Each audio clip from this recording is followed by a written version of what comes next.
ગુજરાતના ખેડૂતો અનેક પ્રશ્નોથી ત્રાહિમામ છે। આપ સૌ જુઓ છો કે ગુજરાતના ખેડૂતોના જમીનો જે રીતે સરકાર પડાવી રહી છે, અદાણી અંબાણી જેવી કંપનીઓથી લઈને સુઝલોન જેવી કંપનીથી લઈને અનેક કંપનીઓ જે છે ગુજરાતના ખેડૂતોની જમીનો લૂંટી રહી છે।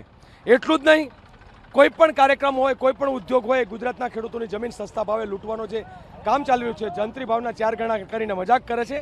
રાજસ્થાનમાં બજાર ભાવના 4 ગણા મળે, ત્યાંય ભાજપની પેઢી, અહીંયા ભાજપની પેઢી, ત્યાં 4 ગણા, તો અહીંયા કેમ નહીં? આ સૌથી મોટો સવાલ છે। એ જ રીતે ગુજરાતના ખેડૂતોનું દેવું, અદાણી એમનો માસીનો દીકરો થાય છે કે એને 33,000 કરોડ માફ કરે અને ગુજરાતના ખેડૂતોનું દેવું માફ ના શા માટે થાય? એના માટેની આ લડાઈ છે। ગુજરાતના ખેડૂતોને વીજળી મફત મળવી જ જોઈએ, પશુપાલકોને વીજળી મફત મળવી જોઈએ, તો એના માટેની આખી આ લડાઈ છે। સાથે સાથે ખાતર, બિયારણ, દવા, ડીઝલ અને ખાંડદાળના જે ભાવ વધ્યા છે, તો એ ભાવ વ્યાજબી આવે, અંકુશમાં આવે, અને સાથે સાથે અમને દૂધ અને દૂધ પેદાશ અને ખેતીની પેદાશ જે છે એનું MSP મળે। આ 5 માગણીઓ સાથે અમે લોકો આજે કિસાન સંઘર્ષ સમિતિ અને કિસાન કોંગ્રેસ છે આ યાત્રા લઈને નીકળી। ગાંધીનગર જવા સુધીની પરમિશન નહીં આપી। અમે એવું માનીએ છીએ, અમિતાભ બચ્ચનનો એક ડાયલોગ હતો કે જહાં સે હમ ખડે રહેતે हैं वहाँ से लाइन शुरू होती है। ગાંધીનગરમાં વળી શું, ગાંધીનગર નહીં, અત્યારે સરકાર પોતે શાંતિપુરા ચોકડી આવવા તૈયાર થઈ ગઈ હતી। એટલે અમે લોકો ખેડૂતોની તાકાત એવી છે કે ગાંધીનગરના અત્યારે પાયા ડગમગી રહ્યા છે, સરકાર પોતે વાટાઘાટ માટેના રસ્તા શોધી રહી છે।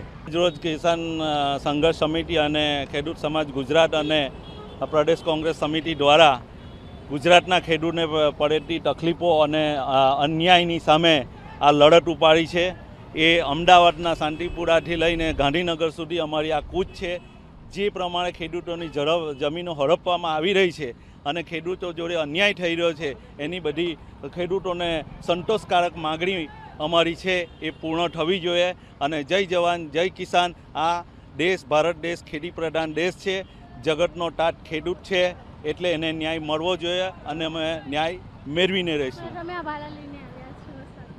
આને હળ કહેવાય, ખેડૂતને વાવવાનું, ખેડૂતોનું જીવન જ આની ઉપર ચાલે, ખેતી એની પરથી જ એ કરી શકે। અને વર્ષોથી આ બાપ દાદાઓ અને આપણા પૂર્વજો એ રીતના ખેતી કરીને આ દુનિયાનું પેટ ભરી રહ્યા છે।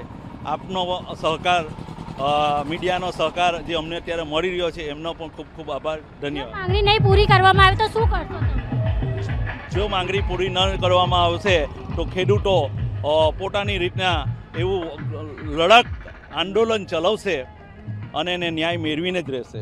માંગણી છે, સરકાર અમારે થાંભલા નાખી જાય છે, પૂરું વળતર આપતા નથી ખેડૂને, તો અમારી માંગણી છે।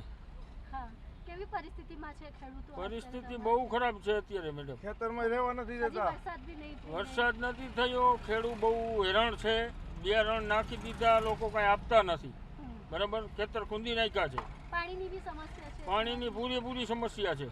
શું કરશો આગળ તમે? આગળ તો હવે પછી જો એ લોકો, અમે આ ઢેફા કાઢવા વાળા ખેડૂત છીએ, જો આનાથી નહીં પતે ને તો સરકારને કાઢી નાખશું। તો અહીંયા ચેલેન્જ કરી રહ્યા છે ખેડૂતો સરકારને કે જો અમારી માંગણી નહીં પૂરી કરવામાં આવે તો એ લોકોને સરકારને જ કાઢી નાખશે। તો અહીંયા અમે તમને બતાવીશું દ્રશ્યોમાં કે કેવી રીતે એક પછી એક ટ્રેક્ટર, જે 1111 ટ્રેક્ટરો છે અહીંયાથી પસાર થઈ રહ્યા છે, ગાંધીનગરમાં કૂચ કરી રહ્યા છે, જય જવાન જય કિસાનના નારા લગાવી રહ્યા છે અને પોતાની માંગણી સાથે સડક પર ઉતરી આવ્યા છે। હવે એ લોકો જોઈ રહ્યા છે કે એમની માંગણી પૂરી કરવામાં ના આવે તો એ લોકો વધારે વિરોધ પ્રદર્શન કરશે। ETV ભારત સાથે કેમેરામેન મુકેશ ડોડિયા સાથે રોશન આરા, અમદાવાદ।